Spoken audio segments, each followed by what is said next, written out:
स्थापकाय च धर्मस्य सर्वधर्मस्वरूपिणे अवतारवरिष्ठाय रामकृष्णाय ते नमो नमः।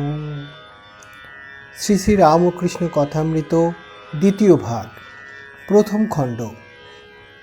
ঠাকুর শ্রী রামকৃষ্ণ দক্ষিণেশ্বরে নরেন্দ্রাদি অন্তরঙ্গ সঙ্গে, প্রথম পরিচ্ছেদ। পূর্বকথা শ্রী রামকৃষ্ণের প্রথম প্রেম উন্মাদের কথা। 1858। ভক্ত কৃষ্ণকিশোর এরোদার সাধু হলধারী যতীন্দ্র জয়মুকুজ্জে রাসমণি। আজ ঠাকুর শ্রীরামকৃষ্ণ মহা আনন্দে আছেন। দক্ষিণেশ্বর কালীবাড়িতে নরেন্দ্র আসিয়াছেন, আরও কয়েকটি অন্তরঙ্গও আছেন। নরেন্দ্র ঠাকুর বাড়িতে আসিয়া স্নান করিয়া প্রসাদ পাইয়াছেন। আজ আশ্বিন শুক্লা চতুর্থী তিথি, 16ই অক্টোবর 1882 সোমবার। আগামী বৃহস্পতিবার সপ্তমী তিথিতে শ্রী শ্রী দুর্গা পূজা। ঠাকুর শ্রী রামকৃষ্ণের কাছে রাখাল রামলাল ও হাজরা আছেন। নরেন্দ্রের সঙ্গে আর দুই একটা ব্রহ্মজ্ঞানী ছোকরাও আসিয়াছেন। আজ মাস্টারও আসিয়াছেন। নরেন্দ্র ঠাকুরের কাছেই আহার করিলেন। আহারান্তে ঠাকুর শ্রী রামকৃষ্ণ তাহার ঘরের মেঝেতে বিছানা করিয়া দিতে বলিলেন।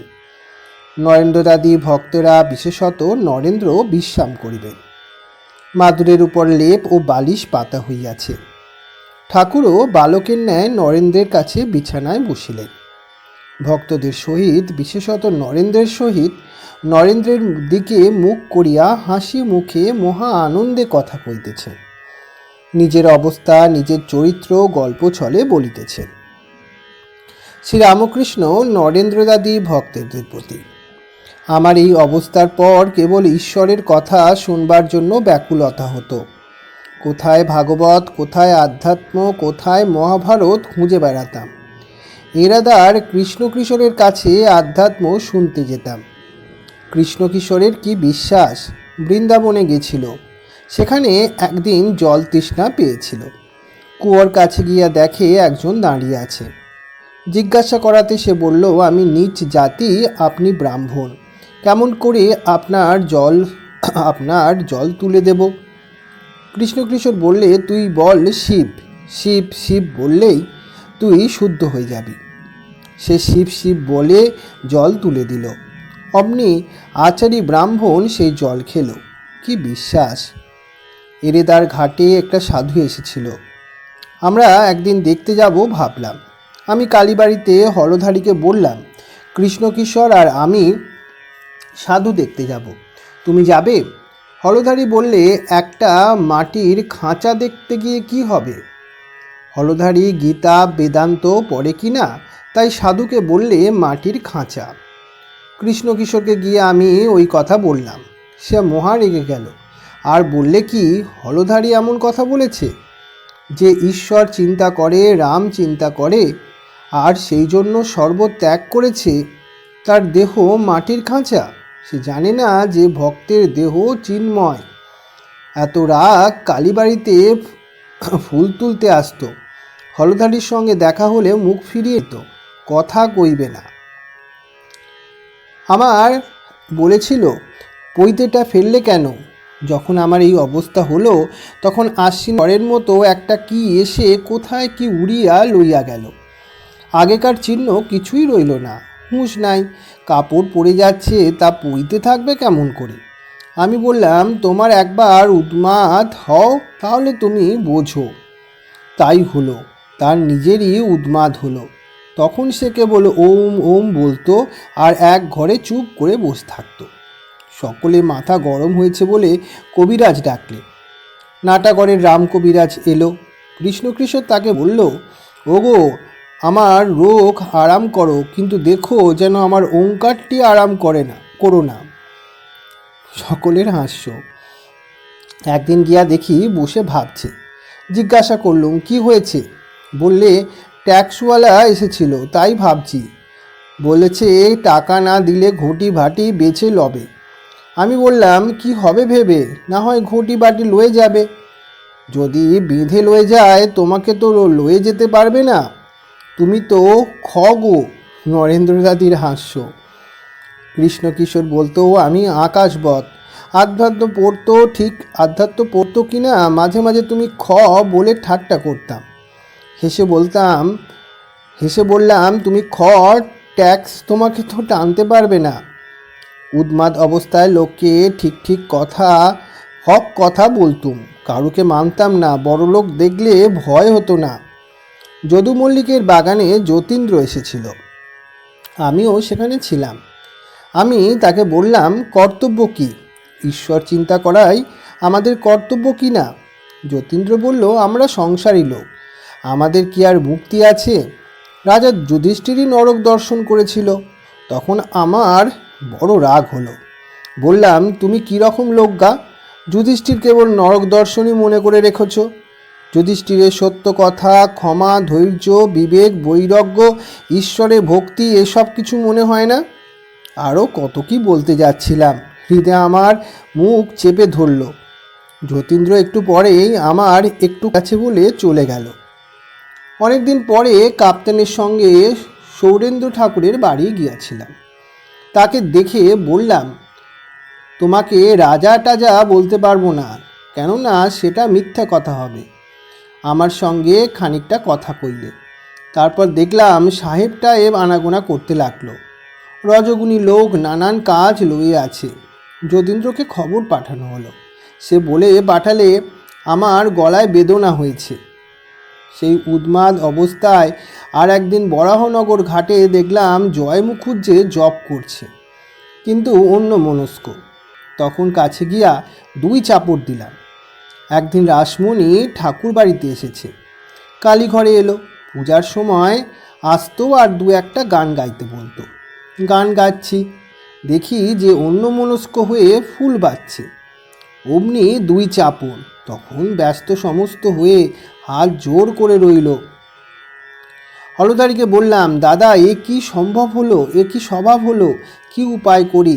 তখন মাকে ডাকতে ডাকতে ও স্বভাব গেল।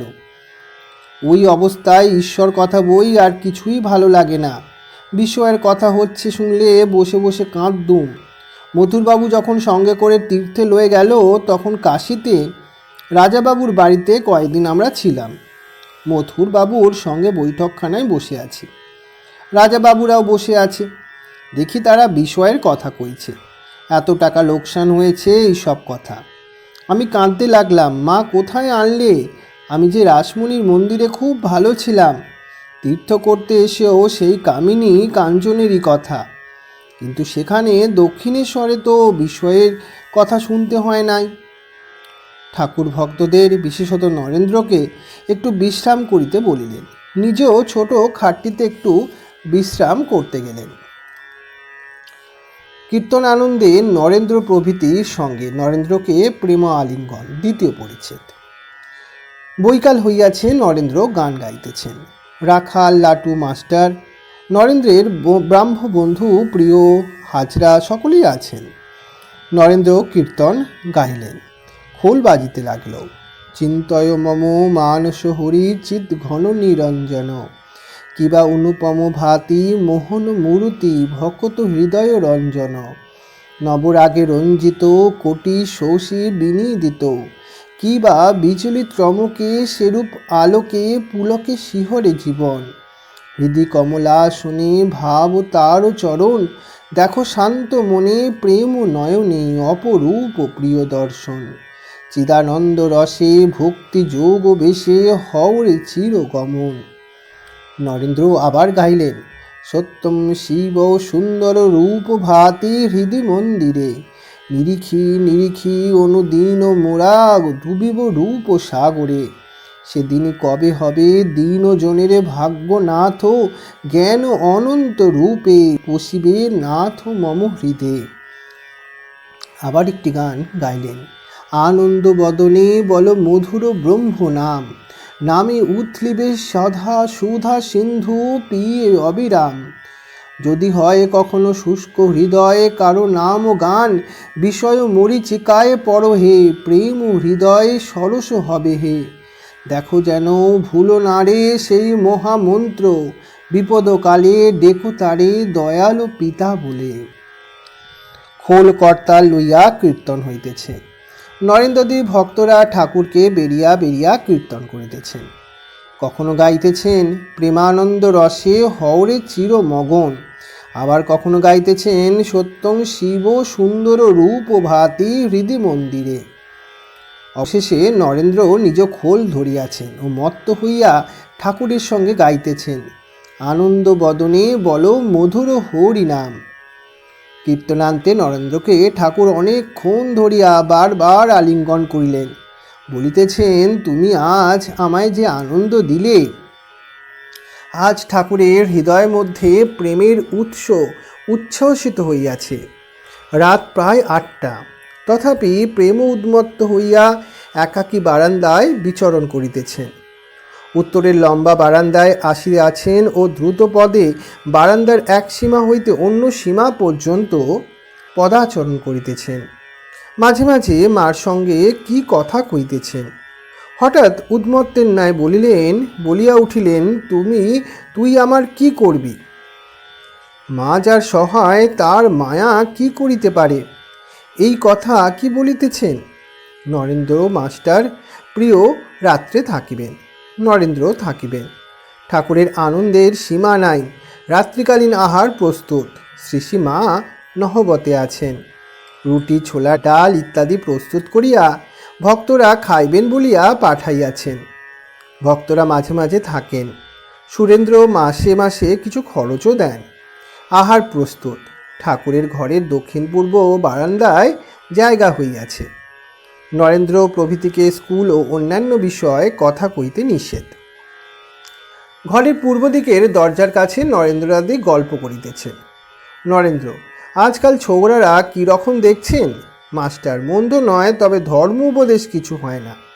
নরেন্দ্র, আমি নিজে যা দেখছি তাতে বোধ হয় সব অধঃপথে যাচ্ছে।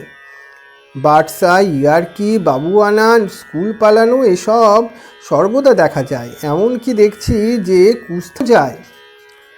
মাস্টার, যখন পড়াশোনা করতাম আমরা তো এইরূপ দেখি নাই, শুনিও নাই। নরেন্দ্র, আপনি বোধ হয় তত মিশতেন না। এমন দেখেছি যে খারাপ লোকে নাম ধরে ডাকে, কখন আলাপ করছে কে জানে। মাস্টার, কি আশ্চর্য।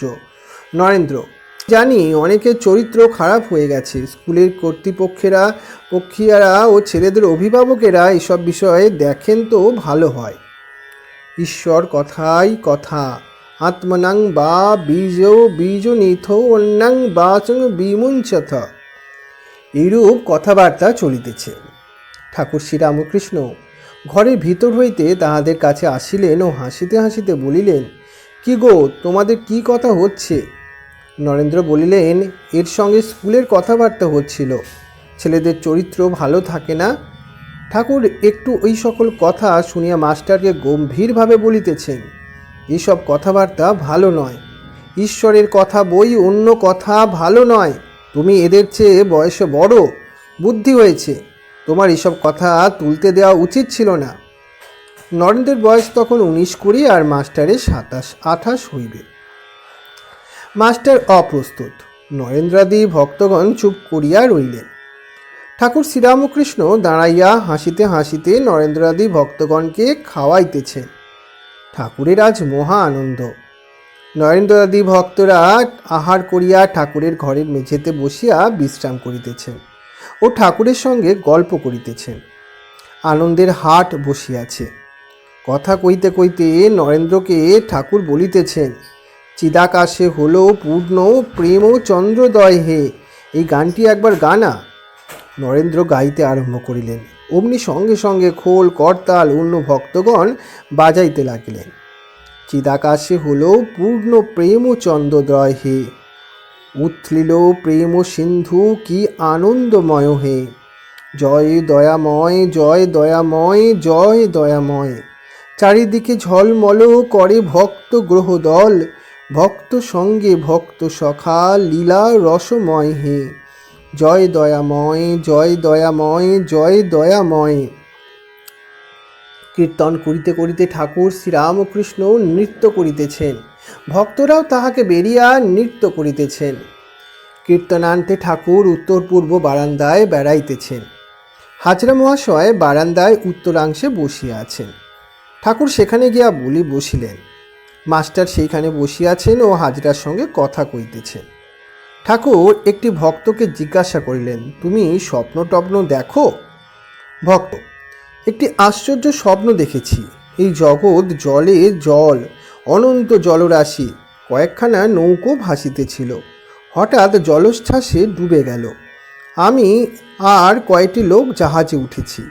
এমন সময় সেই অকুল সমুদ্রের উপর দিয়া এক ব্রাহ্মণ চলে যাচ্ছেন। আমি জিজ্ঞাসা করলাম, আপনি কেমন করে যাচ্ছেন? ব্রাহ্মণটি একটু হেসে বললেন, এখানে কোনো কষ্ট নাই, জলের নিচে বরাবর সাঁকো আছে। জিজ্ঞাসা করলাম, আপনি কোথায় যাচ্ছেন? তিনি বললেন, ভবানীপুরে যাচ্ছি। আমি বললাম, একটু দাঁড়ান, আমিও আপনার সঙ্গে যাব। শ্রীরামকৃষ্ণ, আমার এই কথা শুনে রোমাঞ্চ হচ্ছে। ভক্ত, ব্রাহ্মণটি বললেন, আমার এখন তাড়াতাড়ি, তোমার নামতে দেরি, এখন আসি, এই পথ দেখে রাখো, তুমি তারপর এসো। শ্রীরামকৃষ্ণ, আমার রোমাঞ্চ হচ্ছে, তুমি শীঘ্র মন্ত্র লও। রাত 11টা হইয়াছে। নরেন্দ্রাদি ভক্তগণ ঠাকুরের ঘরের মেঝেতে বিছানা করিয়া শয়ন করিলেন। নিদ্রাভঙ্গের পর ভক্তরা কেউ কেউ দেখিতেছেন যে প্রভাত হইয়াছে। শ্রীরামকৃষ্ণ বালকের ন্যায় দিগম্বর ঠাকুরদের নাম করিতে করিতে ঘরে বেড়াইতেছেন। কখনো গঙ্গা দর্শন, কখনো ঠাকুরদের ছবির কাছে গিয়া প্রণাম, কখনো বা মধুর স্বরে নাম কীর্তন। কখনো বলিতেছেন বেদ, পুরাণ, তন্ত্র, গীতা, গায়ত্রী, ভাগবত, ভক্ত, ভগবান। গীতা উদ্দেশ্য করিয়া অনেকবার বলিতেছেন ত্যাগী, ত্যাগী, ত্যাগী, ত্যাগী। কখনো বা তুমি ব্রহ্ম, তুমি শক্তি, তুমি পুরুষ, তুমি প্রকৃতি, তুমি বিরাট, তুমি স্বরাট, তুমি নিত্য, তুমি লীলাময়ী, তুমি চতুর্বিংশতি তত্ত্ব। এদিকে কালী মন্দির ও রাধাকান্তের মন্দিরে মঙ্গল আরতি হইতেছে ও শাঁখ বাজিতেছে। ভক্তরা উঠিয়া দেখিতেছেন কালীবাড়ির পুষ্প উদ্যানে ঠাকুরদের পূজার্থে পুষ্পচয়ন আরম্ভ হইয়াছে ও প্রভাতী রাগের লহরী উঠিয়া নহবত বাজিতেছে। নরেন্দ্রদেব ভক্তগণ প্রাতকৃত্য সমাপন করিয়া ঠাকুরের কাছে আসিয়া উপস্থিত হইলেন। ঠাকুর হাস্যমুখ উত্তর পূর্ব বারান্দায় পশ্চিমাংশে দাঁড়াইয়া আছেন। নরেন্দ্র, পঞ্চবটিতে কয়েকজন নানকপন্থী সাধু বসে আছে দেখলুম। শ্রীরামকৃষ্ণ, হ্যাঁ, তারা কাল এসেছিল। নরেন্দ্রকে, তোমরা সকলে একসঙ্গে মাদুরে বসো, আমি দেখি। ভক্তরা সকলে মাদুরে বসিলে ঠাকুর আনন্দে দেখিতে লাগিলেন ও তাহাদের সহিত গল্প করিতে লাগিলেন। নরেন্দ্রের সাধনার কথা তুলিলেন। শ্রীরামকৃষ্ণ নরেন্দ্রের প্রতি, ভক্তি সার, তাকে ভালোবাসলে বিবেক বৈরাগ্য আপনি আসে। নরেন্দ্র, আচ্ছা, স্ত্রীলোক নিয়ে সাধনতন্ত্রে আছে? শ্রীরামকৃষ্ণ, ও সব ভালো পথ নয়, বড় কঠিন, আর পতন প্রায়ই হয়। বীরভাবে সাধন, দাসীভাবে সাধন, আর মাতৃভাবে সাধন। আমার মাতৃভাব, দাসীভাবও ভালো। বীরভাবে সাধন বড় কঠিন, সন্তান ভাব বড় শুদ্ধ ভাব। নানকপন্থী সাধুরা ঠাকুরকে অভিবাদন করিয়া বলিলেন, নমো নারায়ণ। ঠাকুর তাহাদের আসন গ্রহণ করিতে বলিলেন। ঠাকুর বলিতেছেন, ঈশ্বরের পক্ষে কিছুই অসম্ভব নয়। তার স্বরূপ কেউ মুখে বলতে পারে না। সকলই সম্ভব। দুইজন যোগী ছিল, ঈশ্বরের সাধনা করে। নারদ ঋষি যাচ্ছিলেন। একজন পরিচয় পেয়ে বললেন, তুমি নারায়ণের কাছ থেকে আসছো? তিনি কি করছেন? নারদ বললেন, দেখে এলাম তিনি ছুঁচের ভিতর দিয়ে উট, হাতি প্রবেশ করাচ্ছেন, আবার বারও করছেন। একজন বললে, তার আর আশ্চর্য কি, তার পক্ষে সবই সম্ভব। কিন্তু অপরটি বললে, তাও কি হতে পারে, তুমি কখনো সেখানে যাও নাই। বেলা প্রায় 9টা। ঠাকুর নিজের ঘরে বসিয়া আছেন। মনমোহন কন্যাগর হইতে সপরিবারে আসিয়াছেন। মনমোহন প্রণাম করিয়া বলিলেন, এদের কলকাতায় নিয়ে যাচ্ছি। ঠাকুর কুশল প্রশ্ন করিয়া বলিলেন, আজ 1 আগস্ট, কলিকাতায় যাচ্ছ? কে জানে বাবু, এই বলিয়া একটু হাসিয়া অন্য কথা কহিতে লাগলেন। নরেন্দ্র ও তাহার বন্ধুরা স্নান করিয়া আসিলেন। ঠাকুর ব্যগ্র হইয়া নরেন্দ্রকে বলিলেন, যাও বটতলায় ধ্যান করগে, আসন দেব? নরেন্দ্র ও তার কয়েকটি ব্রাহ্মবন্ধু পঞ্চবটি মূলে ধ্যান করিতেছেন। বেলা প্রায় 10:30। ঠাকুর শ্রীরামকৃষ্ণ কিয়ক্ষণ পরে সেইখানে উপস্থিত। মাস্টারও আসিয়াছেন। ঠাকুর কথা কইতেছেন শ্রীরামকৃষ্ণ ব্রাহ্মভক্তদের প্রতি। ধ্যান করবার সময় তাতে মগ্ন হতে হয়। উপর উপর ভাসলে কি জলের নিচে রত্ন পাওয়া যায়? এই বলিয়া ঠাকুর মধুর স্বরে গান গাইতে লাগলেন। ডুব দেরে মন কালী বলে, হৃদি রত্নাকরের অগাধ জলে। রত্নাকর নয় শূন্য কখনো, দুচারে ডুবে ধন না পেলে। তুমি দম ও সামর্থ্য এক ডুবে যাও কুল কুণ্ডলিনীর কুলে। জ্ঞান সমুদ্রের মাঝের মন শান্তি রূপা মুক্তা ফলে। তুমি ভক্তি করে কুড়ায় পাবে শিব যুক্তি মত চাইলে। নরেন্দ্র ও তাহার বন্ধুগণ পঞ্চবটির চাতাল হইতে অবতরণ করিলেন ও ঠাকুরের কাছে আশায় দাঁড়াইলেন। ঠাকুর দক্ষিণাস্য হইয়া নিজের ঘরের দিকে তাহাদের সহিত কথা কইতে কইতে আসিতেছেন। ঠাকুর বলিতেছেন, ডুব দিলে কুমির ধরতে পারে, কিন্তু হলুদ মাগলে কুমির ছোঁয় না। হৃদি রত্নাকরের অগাধ জলে কামাদি 6টি কুমির আছে, কিন্তু বিবেক বৈরাগ্যরূপ হলুদ মাগলে তারা আর তোমাকে ছোঁবে না। পাণ্ডিত্য কি লেকচার কি হবে যদি বিবেক বৈরাগ্য না আসে? ঈশ্বর সত্য আর সব অনিত্য, তিনি বস্তু আর সব অবস্তু, এরই নাম বিবেক। তাকে হৃদয় মন্দিরে আগে প্রতিষ্ঠা করো। বক্তৃতা লেকচার তারপর ইচ্ছা হয় তো করো। শুধু ব্রহ্ম ব্রহ্ম বললে কি হবে? যদি বিবেক বৈরাগ্য না থাকে ও তো ফাঁকা শঙ্খধ্বনি। এক গ্রামে পদ্মলোচন বলে একটা ছোকরা ছিল। লোকে তাকে পদ বলে ডাকত। গ্রামে একটি পোড়া মন্দির ছিল। ভিতরে ঠাকুর বিগ্রহ নাই। মন্দিরের গায়ে অশ্বত্থ গাছ অন্যান্য গাছপালা হয়েছে। মন্দিরের ভিতরে চামচিকে বাসা করেছে। মেঝেতে ধুলা ও চামচিকের বিষ্ঠা। মন্দিরে লোকজনের আর যাতায়াত নাই। একদিন সন্ধ্যার কিছু পরে গ্রামের লোকেরা শঙ্খধ্বনি শুনতে পেল। মন্দিরের দিক থেকে শাঁখ বাজছে ভোঁ ভোঁ করে। গ্রামের লোকেরা মনে করল হয়তো ঠাকুর প্রতিষ্ঠা কেউ করেছে। সন্ধ্যার পর আরতি হচ্ছে। ছেলে বুড়ো পুরুষ মেয়ে সকলে দৌড়ে দৌড়ে মন্দিরের সম্মুখে গিয়ে উপস্থিত। ঠাকুর দর্শন করবে আর আরতি দেখবে। তাদের মধ্যে একজন মন্দিরের দ্বার আস্তে আস্তে খুলে দেখে পদ্মলোচন এক পাশে দাঁড়িয়ে ভোঁ ভোঁ করে শাঁখ বাজাচ্ছে।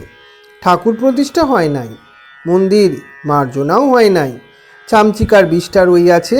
তখন সে চেঁচিয়ে বলছে, মন্দির তোর নাহিকো মাধব, পেদ শাঁখ ফুকে তুই করলি গোল। তাই চামচিকে 11 জনা দিবানিশি দিচ্ছে থানা। যদি হৃদয় মন্দিরে মাধব প্রতিষ্ঠা করতে চাও, যদি ভগবান লাভ করতে চাও, শুধু ভোঁ ভোঁ করে শাঁখ ফুঁকলে কি হবে? আগে চিত্ত শুদ্ধি করো। মন শুদ্ধ হলে ভগবান পবিত্র আসনে এসে বসবেন। চামচিকার বিষ্ঠা থাকলে মাধবকে আনা যায় না। 11 জন চামচিকা, 11 ইন্দ্রিয়, 5 জ্ঞানেন্দ্রিয়, 5 কর্মেন্দ্রিয় আর মন। আগে মাধব প্রতিষ্ঠা, তারপর ইচ্ছা হয় বক্তৃতা লেকচার দাও। আগে ডুব দাও, ডুব দিয়ে রত্ন তোলো, তারপর অন্য কাজ। কেউ ডুব দিতে চায় না। সাধন নাই, ভজন নাই, বিবেক বৈরাগ্য নাই। 2-4টে কথা শিখেই অমনি লেকচার। লোকশিক্ষা দেওয়া কঠিন। ভগবানকে দর্শনের পর যদি কেউ তার আদেশ পায় তাহলে লোকশিক্ষা দিতে পারে। কথা কইতে কইতে ঠাকুর উত্তরের বারান্দার পশ্চিমাংশে আসিয়া দাঁড়াইয়াছেন। মণি কাছে দাঁড়াইয়া। ঠাকুর বারবার বলিতেছেন, বিবেক বৈরাগ্য না হলে ভগবানকে পাওয়া যায় না। মণি বিবাহ করিয়াছেন, তাই ব্যাকুল হইয়া ভাবিতেছেন কি হইবে। বয়স 28, কলেজে পড়িয়া ইংরাজি লেখাপড়া কিছু শিখিয়াছেন। ভাবিতেছেন বিবেক বৈরাগ্য মানে কি কামিনী কাঞ্চন ত্যাগ? মণি শ্রীরামকৃষ্ণের প্রতি, স্ত্রী যদি বলে আমায় দেখছো না, আমি আত্মহত্যা করব, তাহলে কি হবে? শ্রীরামকৃষ্ণ গম্ভীর স্বরে, অমন স্ত্রী ত্যাগ করবে যে ঈশ্বর পথে বিঘ্ন করে। আত্মহত্যাই করুক আর যাই করুক, যে ঈশ্বরের পথে বিঘ্ন দেয় সে অবিদ্যা স্ত্রী। গভীর চিন্তা নিমগ্ন হইয়া মণি দেওয়ালে ঠেসান দিয়ে এক পাশে দাঁড়াইয়া রইলেন। নরেন্দ্রাদি ভক্তগণও ক্ষণকাল অবাক হইয়া রইলেন। ঠাকুর তাহাদের সহিত একটু কথা কইতেছেন, হঠাৎ মণির কাছে আসিয়া একান্তে আস্তে আস্তে বলিতেছেন, কিন্তু যার ঈশ্বরে আন্তরিক ভক্তি আছে তার সকলেই বশে আছে। রাজা দুষ্ট লোক স্ত্রী, নিজের আন্তরিক ভক্তি থাকলে স্ত্রীও ক্রমে ক্রমে ঈশ্বরের পথে যেতে পারে। নিজে ভালো হলে ঈশ্বরের ইচ্ছা সেও ভালো হতে পারে। মণির চিন্তা অগ্নিতে জল পড়িল। তিনি এতক্ষণ ভাবিতেছিলেন, আত্মহত্যা করে করুক, আমি কি করব। মণি শ্রীরামকৃষ্ণের প্রতি, সংসার বড় ভয়। শ্রীরামকৃষ্ণ মণি ও নরেন্দ্রদের প্রতি। তাই চৈতন্যদেব বলেছিলেন, শুনো শুনো নিত্যানন্দ ভাই, সংসারী জীবের কভু নতি নাই। মণির প্রতি একান্তে। ঈশ্বরেতে শুদ্ধা ভক্তি যদি না হয় তাহলে কোনো গতি নাই। কেউ যদি ঈশ্বর লাভ করে সংসারে থাকে তাতে কোনো ভয় নাই। নির্জনে মাঝে মাঝে সাধন করে কেউ যদি শুদ্ধা ভক্তি লাভ করতে পারে সংসারে থাকলে তার কোনো ভয় নাই। চৈতন্যদেবের সংসারী ভক্তও ছিল, তারা সংসারে নামমাত্র থাকত, অনাসক্ত হয়ে থাকত। ঠাকুরের ভোগ আরতি হইয়া গেল, অমনি নহবৎ বাজিতে লাগিল। এইবার তাহারা বিশ্রাম করিবেন। ঠাকুর শ্রীরামকৃষ্ণ আহারে বসিলেন। নরেন্দ্রাদি ভক্তগণ আজও ঠাকুরের কাছে প্রসাদ পাইবেন। এই ছিল প্রথম খণ্ড। এই তৎকর্মফলং শ্রীরামকৃষ্ণায় অর্পণমস্তু।